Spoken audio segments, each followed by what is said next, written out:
Prends place sur ce banc et je vais commencer par te raconter une étrange histoire. Crois-le bien, je suis pas fou, je suis encore lucide malgré mes 70 ans.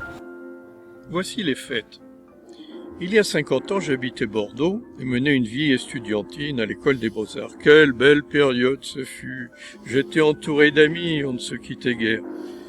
Nous menions pourtant nos études avec beaucoup de sérieux. Mais la plus investie était notre amie Isabelle. Elle était douée, intelligente, sa beauté, sa fraîcheur nous laissaient tous admiratifs, mais elle était inaccessible.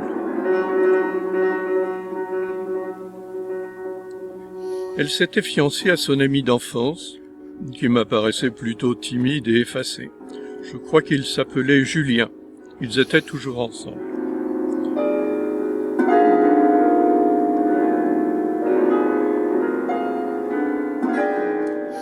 Un soir de septembre, nous nous sommes tous retrouvés aux Beaux-Arts. Nous discutions de nos avenirs quand un étudiant de 4e année s'approcha. Il attira immédiatement mon attention. Il avait une personnalité forte de dandy assumé avec un je ne sais quoi d'inquiétant. Il s'appelait Béliard. Mais ce qui me troubla le plus, c'est l'attention incroyable qu'il porta à Isabelle. Isabelle, de son côté, ne le quittait plus des yeux. Que se passait-il? J'en frémis encore. La tension était vraiment palpable.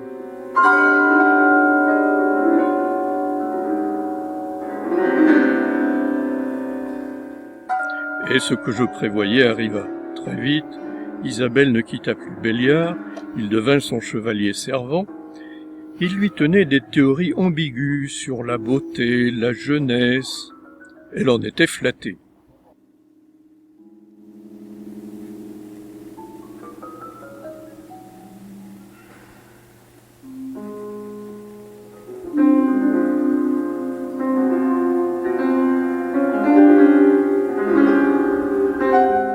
Un jour, il lui proposa de réaliser son portrait.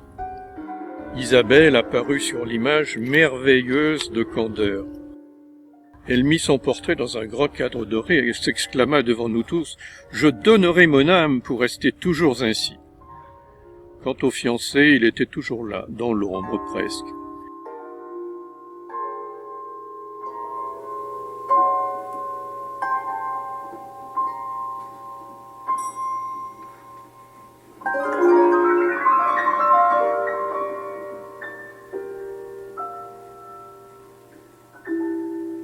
Mes amis et moi, nous vîmes Isabelle se transformer.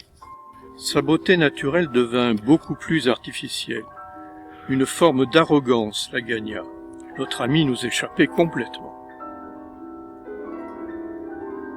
Béliard, quant à lui, était illisible pour nous. Ambigu, son comportement, ses théories nous paraissaient complètement étranges.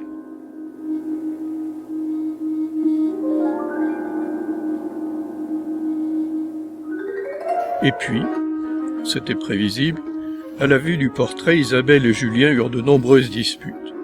Elle rompit avec son fiancé. Un matin, elle reçut une mauvaise nouvelle, elle nous tendit un télégramme. Julien s'était suicidé, mais elle n'en eut aucun remords.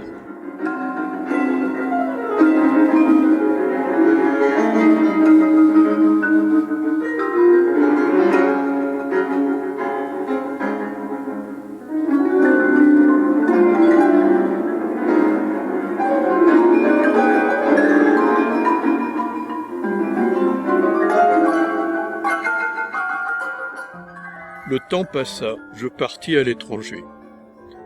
20 ans plus tard, à mon retour, je repris contact avec mes amis. Comme moi, la vie, les années avaient quelque peu marqué leur apparence. Mais lorsqu'Isabelle m'invita à une soirée chez elle, quelle ne fut pas ma surprise de constater qu'elle avait bien gardé la même jeunesse, pas une ride, sa beauté était intacte. Je ressentis malgré tout le côté anormal et effrayant de cette beauté, et je découvris une étrange noirceur dans ses yeux.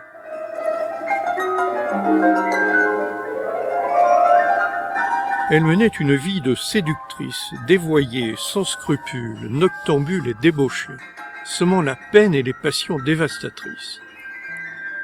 Béliard, toujours insondable, l'accompagnait partout.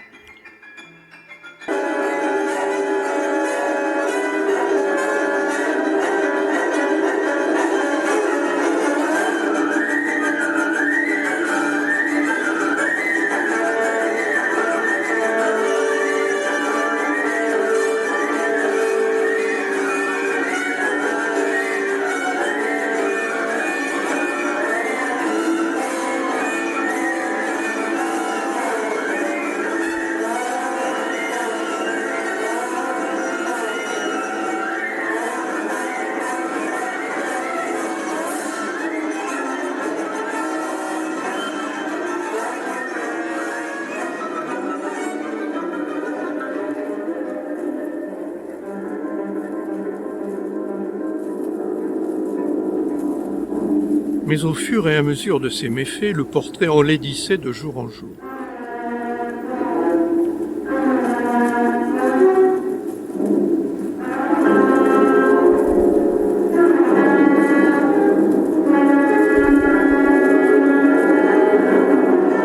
Terrorisée à la vue de ces effrayantes métamorphoses, elle aurait poignardé Béliard. Mais il ne se serait pas effondré, il se serait évaporé dans l'infini.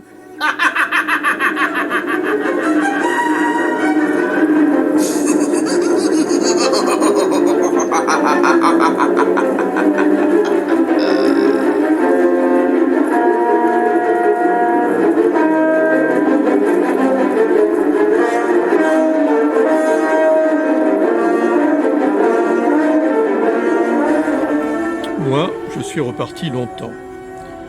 Et puis, quand je suis rentré en France définitivement, j'ai bien sûr immédiatement demandé ce qu'était devenue Isabelle.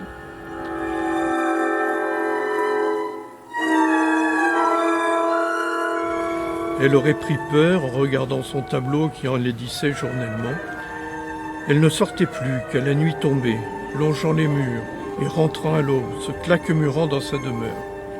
Il se murmure qu'elle ne sortait plus de sa maison, veillant son tableau monstrueux, se sentant en danger. Elle paniquait.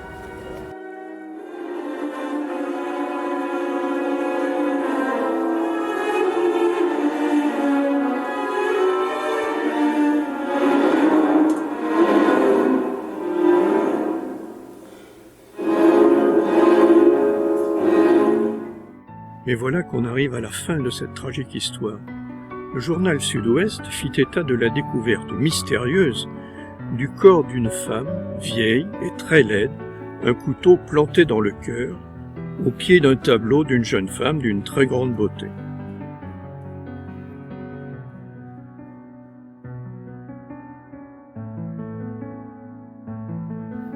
Mais maintenant que tu t'es installé pour prendre des notes, nous allons parler de ton mémoire, justement sur le satanisme, puisque la croyance en l'immortalité était considérée au Moyen-Âge comme une malédiction diabolique.